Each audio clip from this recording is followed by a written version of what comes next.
Okay, we're back with Proclus on Plato's Timaeus. And we were dealing with, for the last few sessions, images and paradigms and so forth, and the role of the demiurge, how the demiurge relates to the world, how the world relates to its paradigm, and similar things. So we've not quite left that topic. We'll just jump straight in where we left off. The latter words having the same relation to the former as that of an image to its paradigm. For what essence is to generation, that truth is to faith. So I wonder what the term truth is there. Is it aletheia? But in any case, it seems like a familiar concept from the divided line that the different levels of epistemological access to the world equate to different ontological divisions in the world itself. So essence is known by intellect, generation is opined on, pistis, faith, or doxa. Okay, so prior to this, Timaeus made two things antecedent: the intelligible and the generated, or the paradigm and the image, and assumed two things as analogous to these: science and probability, or truth and faith. So that as truth is to the intelligible paradigm, so is faith to the generated image.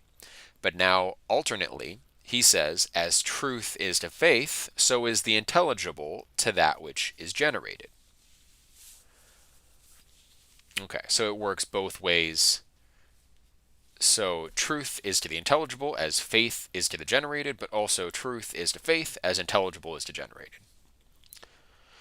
And this perfectly well. For he makes the intelligible and truth to be antecedent, but at the same time begins from that which is generated and faith, that he may mingle that which has a reference to us with the order which is according to nature, and that he may preserve the proper worth of the things, and may argue from what is known to us. Okay. He put the generated and faith first in some previous sentence in order to reflect what is prior to us. As of the time of Proclus, and certainly with later Neoplatonists, the thought was that Aristotle's epistemological method from his organon is right, and it's clearly bottom up. It's the right epistemological method, but it's not the way that ontologically things are arranged. So we perceive the world from the bottom up. We work our way up to intelligibles from generated things, whereas the ontological hierarchy, of course, emanates in the reverse way, but that's not in violation of Plato's views on epistemology. It just sometimes seems to be, because people think Plato puts the forms first, but they are first as in prior. They're not first as in previous in time in the way that we come to know things. Plato, therefore, clearly divides language and knowledge conformably to the objects of knowledge. And Parmenides, though obscure on account of his writings being poetical, yet at the same time indicating these things, he says, quote, that truth is full of splendor and immutable, but that the opinions of mortals have no real credibility. And again, quote, that there are two paths, one of which has a real existence, so that it is not possible for it not to exist. But this is the path of persuasion and is attended by truth. The other necessarily has no true existence. The former of these paths, however, though replete with the most perfect persuasion, is unpleasant. And again, so unpleasant, I would guess he would extrapolate that it doesn't, like intellectual pleasures are subtler. So it's not pleasant in the sense of pleasure that is typically interpreted, pleasure being a kind of more gross bodily thing because it's most conspicuous there. And so, in that sense, the truth attended by perfect persuasion is unpleasant because it's just not as like gratifying at a visceral level as the bodily pleasures and so forth. And again, neither can you have any knowledge of non-being, for it is not attainable, nor can you make it the subject of discourse. Okay. The philosopher, therefore, says that there are twofold knowledges of twofold things. Truth, which he calls full of splendor, as shining with intellectual light, and faith, from which he takes away stable knowledge. Faith, however, which Plato now mentions, appears to be different from that spoken of him in the Republic, in the section of a line. So the faith here is actually not pistis, which is the term used in the Republic for that opinionative faculty, the second smallest division, of course.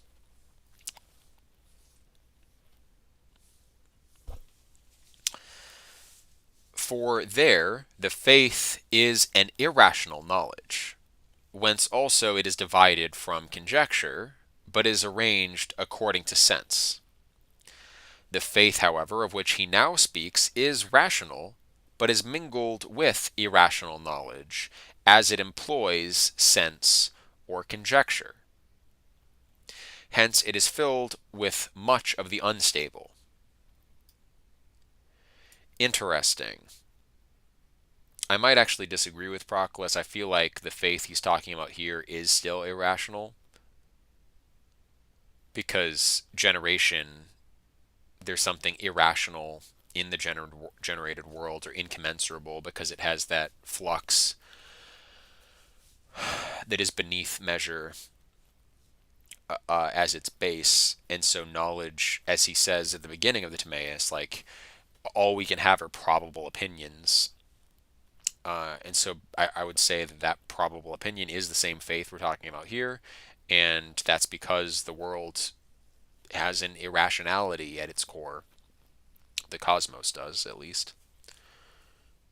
As it employs sense and conjecture, hence it is filled with much of the unstable. But he's saying the faith here is rational, but is mingled with irrational knowledge. For receiving from sense or conjecture the oti, or that a thing is, it thus explains causes. But these kinds of knowledge have much of the confused and unstable. Hence Socrates in the Phaedo reprehends sense in many respects, because we neither hear nor see anything accurately.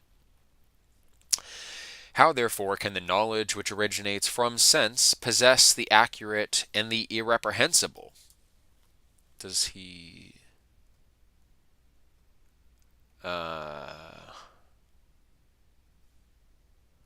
accurate and is he quoting Parmenides here? Did we just read those words, accurate and irreprehensible?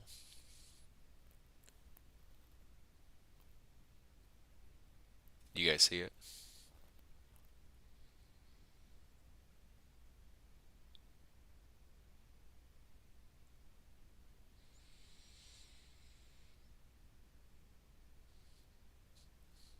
I guess not.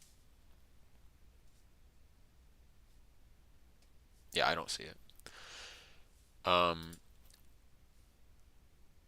oh, okay. So he's not saying this is what Plato says. Now, how can that be the case in light of what's said? Instead, he's just posing a rhetorical question like, well, if that's the nature of things, how can knowledge which originates from sense possess the accurate and irreprehensible? Because, of course, it doesn't. For the powers which use science alone comprehend the whole of things known with accuracy, but those that energize with sense are deceived and deviate from accuracy on account of sense, and because the object of knowledge is unstable. Quantum. For with respect to that which is material, what can anyone say of it, since it is always changing and flowing, and is not naturally adapted to abide for a moment? But that which is celestial, in consequence of being remote from us, is not easily known, nor to be apprehended by science, but we must be satisfied in theory of it with an approximation to the truth, and with probability instead of certainty. For everything which is in place requires the being situated there in order to a perfect knowledge of its nature. The intelligible, however, is not a thing of this kind, since it is not apprehended by us in place. For wherever any one establishes his dianoetic energy, there, truth being everywhere present, he comes into contact with it. Okay, so locality, position, proximity is one reason for the probable opinions of generated things.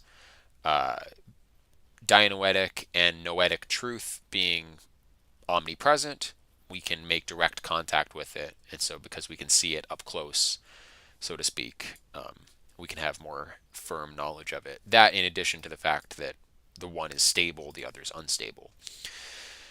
But if it is possible to assert anything firm and stable about that which is celestial, this also is possible so far as it participates of being, and so far as it can be apprehended by intelligence.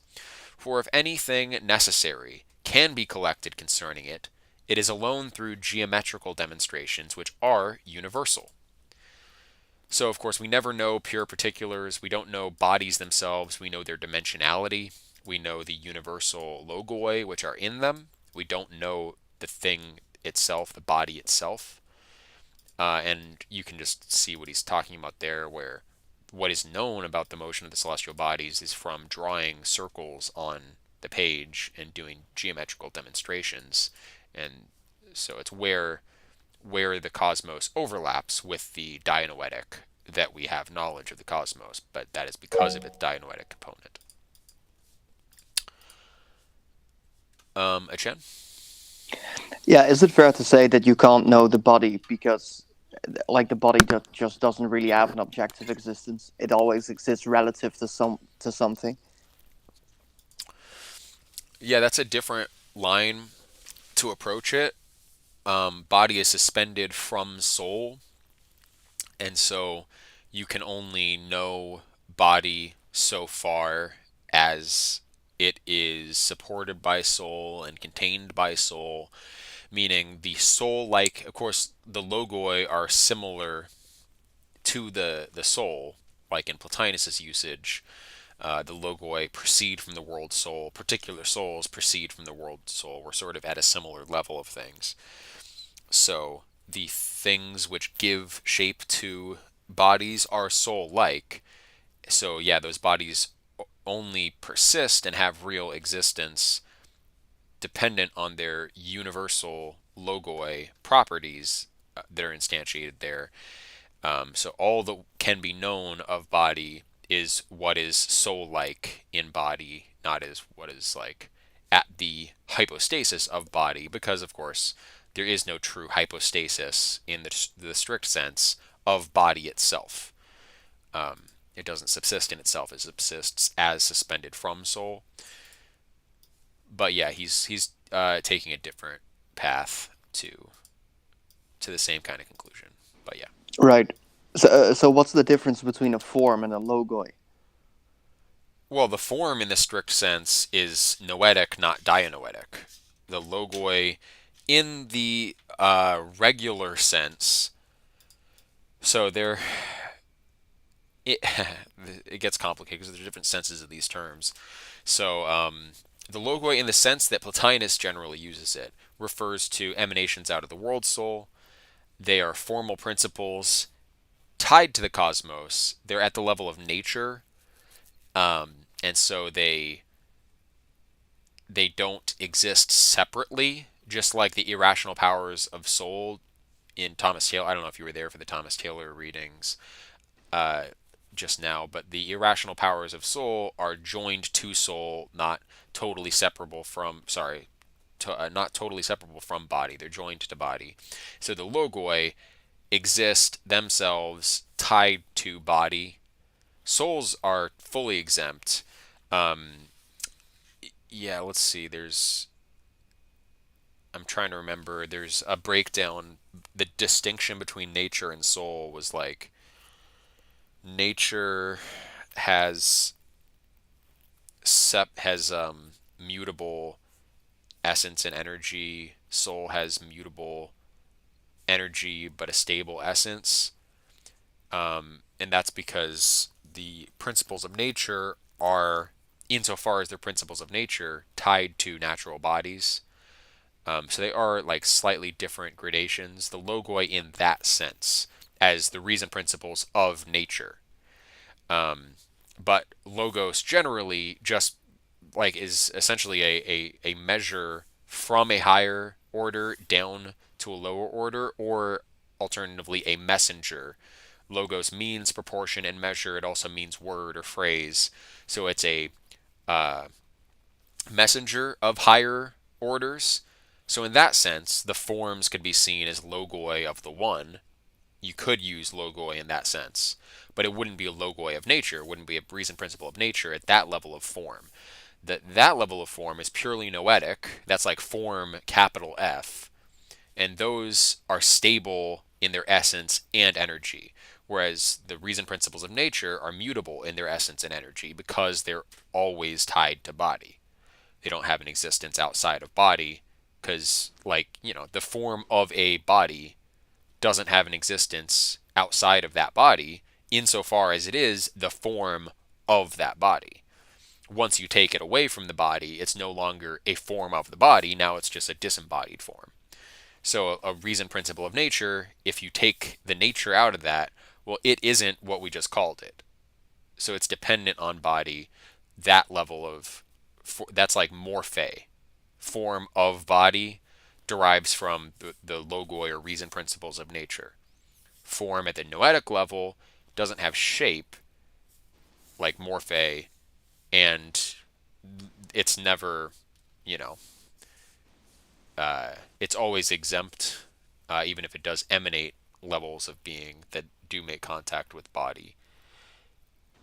So that's some of it. Right. So it's basically just like immanent instantiations of the broader logos, in contrast to the transcendent logos. Yeah, that's a Sort pretty of. fair way. That's a pretty fair way of characterizing it. Yep. All right. All right.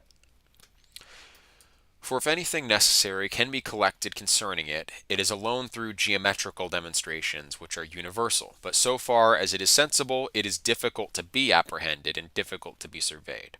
And thus much concerning their particulars. Someone, however, may doubt how it can be any longer said to be difficult to discover the Demiurge, and impossible when found to speak of him to all men, since we are able to employ stable, immutable, and irreprehensible language about the paradigm. Or is not that which is said about the Demiurge in a much greater degree adapted to the paradigm itself? For it is much more difficult to discover the latter than the former. Um, The demiurge is hard to speak of, it's even harder to speak of the paradigm, and when found, to speak of it to all men. Neither, however, does Plato deny that scientific language may be employed about the demiurge, nor about any other of the natures that subsist always invariably the same. For in what does Plato differ from other physiologists except in exhibiting the science pertaining to divine natures? But if he particularly reminds us of this in the demiurgic cause, that it is difficult to find it, we ought not to wonder. For he knew, as it appears to me, that other physiologists transfer the effective cause to physical powers. Hence, that we may not be affected in the same way as they were, he shows that the demiurgic principle is difficult to be found and difficult to be known, and this much in answer to the doubt. So, although the kind of knowledge about such things is more stable and irreprehensible and immutable, it is still difficult. So there's no contradiction there. Plato is saying it's difficult to know the demiurge. Well, sure, it's even more difficult to know the paradigm, but once we use scientific language and, attach our discourse about those things to the right kind of principles of argument and epistemic access, then then we're good. It's hard, but it's stable and more true when found than physical probabilistic knowledge. Plato, however, in many places admits the truth of beings conformably to theologists. For uniform truth, or truth characterized by unity, is of one kind, and is the light proceeding from the good, which, as he says in the Philebus, imparts purity, and as he says in the Republic, union to intelligibles. The truth proceeding from intelligibles is of another kind. So different senses of truth. The truth that is the light from the good in the analogy from the Republic, that is that which grants union to intelligibles or purity to intelligibles, that kind of truth. And then there's intelligible truth, so uniform truth, and then intelligible truth is of another kind and illuminates the intellectual orders, which the essence that is without figure, without color, and without contact primarily receives, where also, as it is written in the Phaedrus, the plane of truth is situated. Okay, so truth emanating from the intelligibles illuminates the intellectual orders.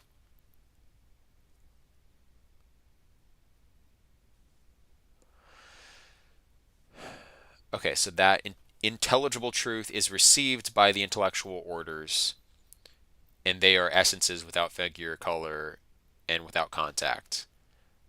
What they primarily receive is the truth emanated from intelligibles, and that's where the plane of truth is situated, in the intelligibles. Another kind of truth is that which is connascent with souls, which comes into contact with being through intelligence and is conjoined through science with the objects of science. Okay, so that kind of truth, connascent with souls, comes into contact with being through intelligence and is conjoined through science with the objects of science. Okay. All right, take care, Karnik. He's going to drop out. All right, so we'll go back.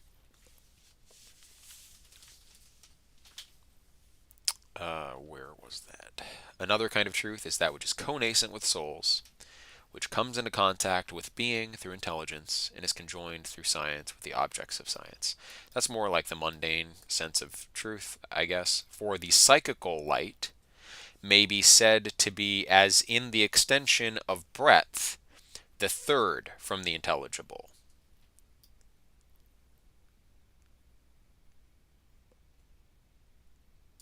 Okay, the third from the intelligible, the intellectual breadth being filled from the intelligible, but the psychical from the intellectual.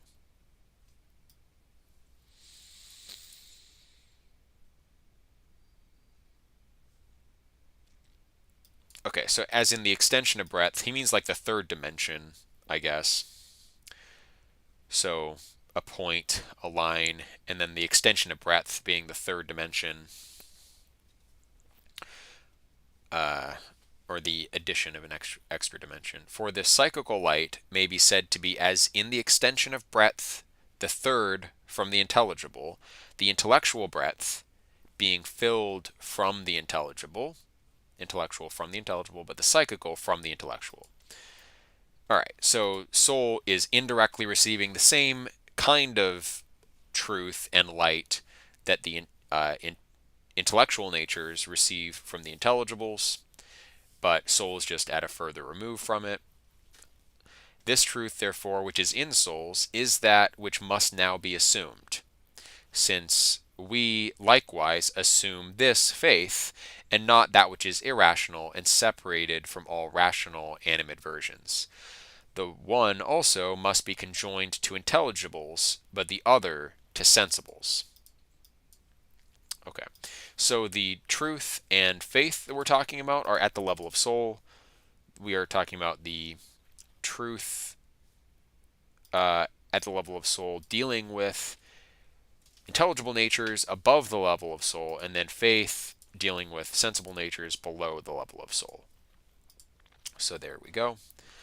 It sort of reminds me of what I read in some commentary about Adi Shankar, where he basically, it's not entirely the same thing, but he deals with the criticism that if everything is sort of relative, if everything is Maya, then wouldn't that discredit his whole reasoning process behind all his conclusions? And he basically says, well, Maya still has a place within the subjective aware, like it's still true from a subjective level, right? Maya doesn't need to be universally true to be true enough to sort of interact with it, and on our level of discourse, still make meaningful statements about it. Yeah, I would say the one thing that he would be missing is the level of the intelligibles. Because when we say like there's truth here opposed to faith, faith is like looking towards Maya as the world of generation. Truth, though, there is a stable reality that's not Maya. The forms are not Maya. They are truly stable. They are actually there forever. Right. Well, I mean, doesn't he accept that name and form exist prior to generation? There's still like a sort of like Who, a hint. Shankara? Yeah, I believe I read that in a copy of his. Okay, I mean, he may. All I right. don't know. I just have looked in the past at Hindu equivalents to the theory of forms, and I feel like that's the thing that they're missing. Yeah. Well, the But emphasis isn't as great, certainly. yeah, okay. But different levels of truth. We here we're talking about the level of soul, truth, looking to intellectual natures, and faith, looking to sensible natures. You must not wonder, therefore, O Socrates, if asserting many things about many concerning the gods, and the generation of the universe, I should not be able to employ language in every respect accurate and consistent with itself. Okay, so we're using many senses of these terms, talking about many levels of existence, so you shouldn't be concerned if not everything seems at face value consistent. This may be why Aristotle critiqued Plato for using mundane names to describe the forms. Aristotle, according to Simplicius, wasn't against the theory of forms. He was against using mundane names for the higher level forms because of this multiple sense issue of interpretation. And that's probably also why he had more of a token theory of semantics where we can arbitrarily assign signifiers because he wanted to assign different signifiers to the metaphysical principles of things so as to avoid the confusion. But you must not wonder, therefore, O Socrates, if asserting many things about many concerning the gods and the generation of the universe, I should not be able to employ language in every respect accurate and consistent with itself. Okay. Timaeus first exhibits the hypotheses of the whole of physiology and collects the lemmas pertaining to the theory of it, the latter being three, but the former five. So, five hypotheses of physiology, and then the lemmas pertaining to the theory of it, three. In the second place, he defines the mode of the discussion, and in the third place, he prepares the auditor to receive in a proper manner the discourse which he is about to make. And how long is this going to be? We'll make it, we're going to cut it a little bit short and just make it to the next lemma.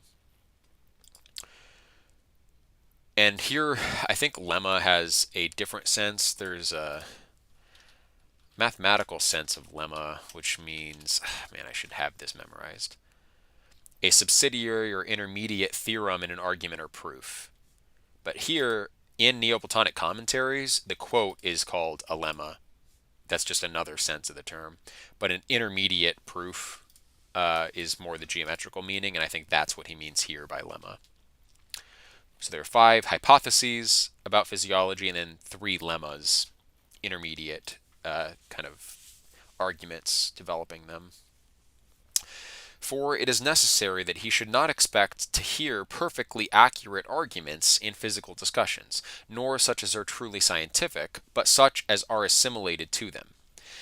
It is besides this requisite he should know that as the world is mingled from physical powers and an intellectual and divine essence, for, quote, physical works, as the oracle says, co-subsist with the intellectual light of the Father, quoting the Chaldean oracles there, thus also the discussion of it makes a commixture of faith and truth. For things which are assumed from sense participate largely of conjectural discussion, but things which commence from intelligibles possess that which is irreprehensible and cannot be confuted. For when we say of the demiurge himself that he consults, that he energizes dianoetically, and that he makes these things prior to those, we relinquish the truth of things.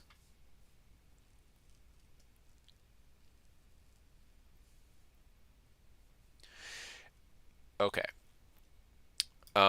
So in talking of the demiurge, if we treat him like a soul, of course there is a soul of the demiurge, but if we say the demiurge himself at his own level of being, that he consults, energizes dianoetically, makes this prior to that, we relinquish the truth of things, which Timaeus acknowledges, like when he talks about time here, that's got to be interpreted carefully.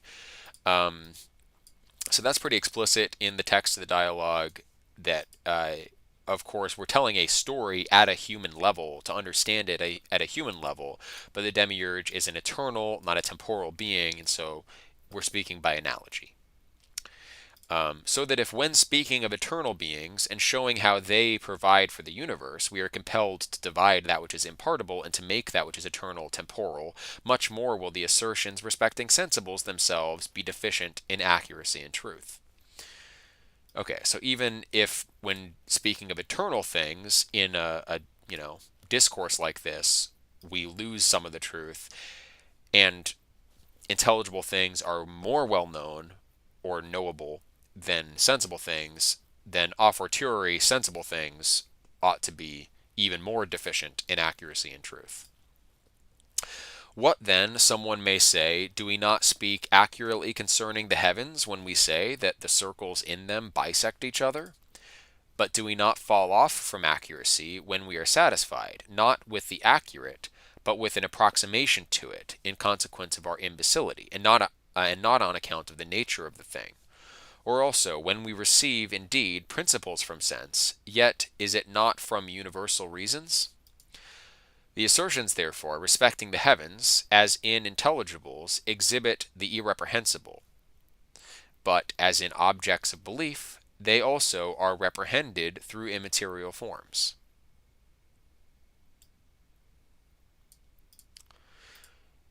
Um, okay, so they are both knowledge of those cosmic things, insofar as those things participate of universal reasons, are well known by soul and irreprehensible, but insofar as they're objects of belief, um, they are inferior to the knowledge of immaterial forms. They are reprehensible. So both, I feel like I see here a higher level uncertainty where we, in order to know eternal natures, analogize them to temporal natures, and then in order to know sensible natures, we know them through the logoi of nature. So, not perfectly in accordance with their nature. We don't know them perfectly. We know what is similar to soul in them, and we know what is similar to soul in the demiurge. So, looking in both directions, either up or down, there is some loss. Presumably, what we could know the best is our own nature, our own dianoetic energy. Um, but looking above, we run into the problem of analogy. Looking beneath, we can only cling to those aspects which are intelligible in generated natures.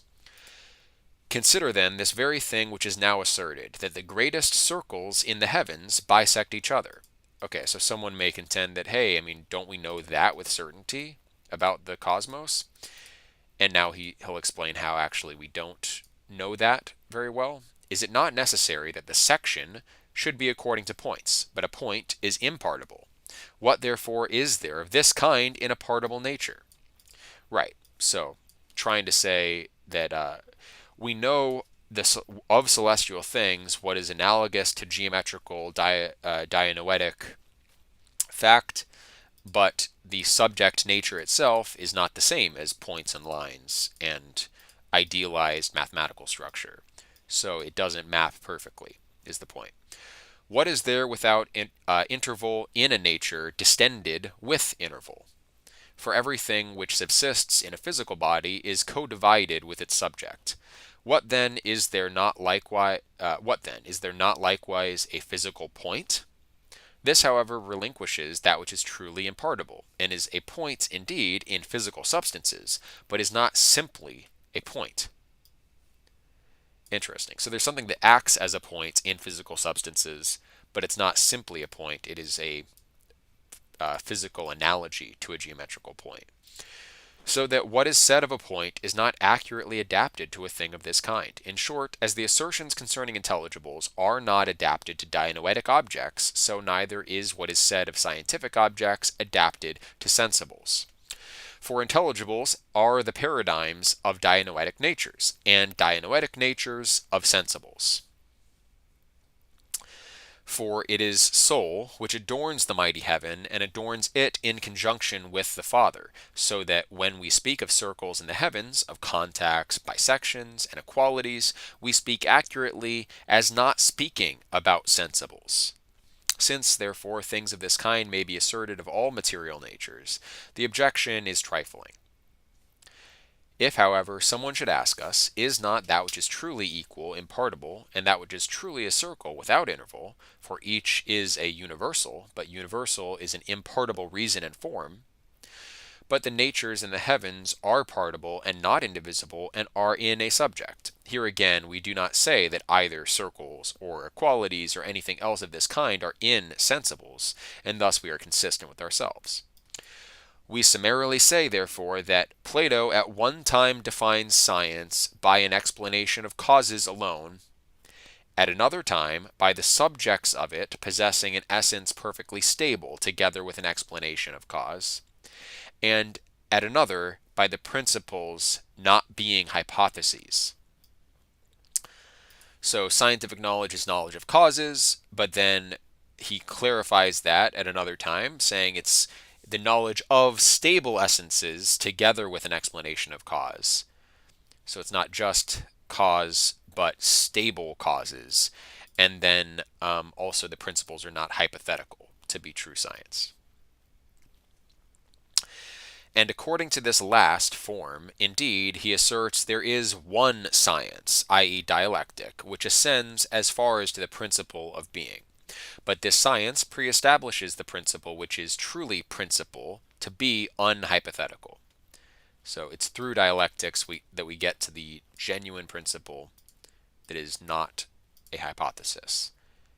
It also has for its subject truly existing being and produces its reasonings from cause. But according to the second form, he also calls dianoetic knowledge science.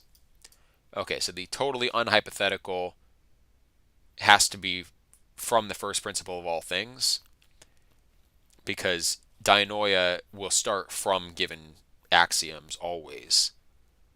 So at one level, the true science is metaphysics, and then it can be dianoetic knowledge because they're stable and they have an explanation of cause. But according to the second form, he also calls dianoetic knowledge science, and according to the first alone, he allows the appellation of science to be given to physiology, because we are talking about the knowledge of causes. So there's a science, there's a physical so-called science, there's a mathematical science, and then there's the authentic science, which is metaphysics. Now, therefore, looking to the first form, he thinks fit to call it conjectural knowledge, and thus much in answer to the doubt, the whole of what is here said being attended with difficulty on account of the construction of the words, which may thus be corrected with a small addition, quote, if, O Socrates, asserting many things about many, afterwards showing what these many things are, he adds, concerning the gods and the generation of the universe. And these are the many he alludes to. If, therefore, he says, many things being asserted about many concerning the generation of the universe and the gods it contains, each of these being many, we should not be able to employ accurate language, you must not wonder. So he suggests just expanding on the original lemma to clarify it. He says this, however, uh, because it is not wonderful to be occupied in things of a necessary nature. But it is necessary that a discussion should not be accurate in a twofold respect, viz., on account of the thing known not being stable and clear, and on account of our nature being human. So great, therefore, is the caution which Plato employs in what he says. This, however, is not. Wait a second, I kind of blanked out on what was just said. Um, He says this, however, because it is not wonderful to be occupied in things of a necessary nature, but it is necessary that a discussion should not be accurate in a twofold respect, viz., on account of the thing known not being stable and clear, and on account of our nature being human. Okay, so he shouldn't. It's not on Plato that he didn't dwell to make this meticulously as clear as possible, because we're just not going to have clarity in a single human discourse. So great, therefore, is the caution which Plato employs in what he says. This, however, is not the case with others, but Heraclitus, by asserting of himself that he knew all things, makes all other men to be destitute of science, and Empedocles announces that he imparts truth herself, and that in what he writes, quote, to wisdom's summit rapidly he leaps. For these assertions are not conformable to philosophic caution. But the Stoics say that there is the same virtue of gods and men, being very far from emulating the piety of Plato and the modesty of Socrates. Okay, so we should accept where our knowledge is limited, especially in physical things. So, okay.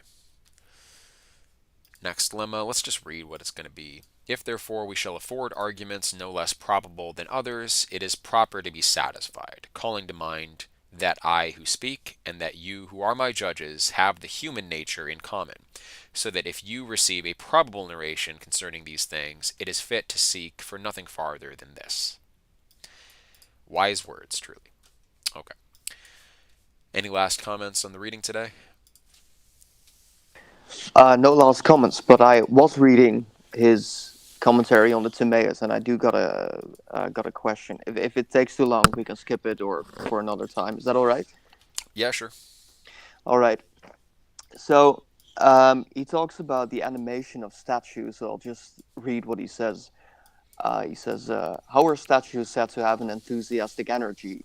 May we not say that a statue being inanimate does not itself energize about divinity, but the telistic art purifying the matter of which the statue consists, and placing round it certain characters and symbols, in the first place renders it, through these means, animated, and causes it to receive a certain life from the world. So, what does he mean with purifying matter?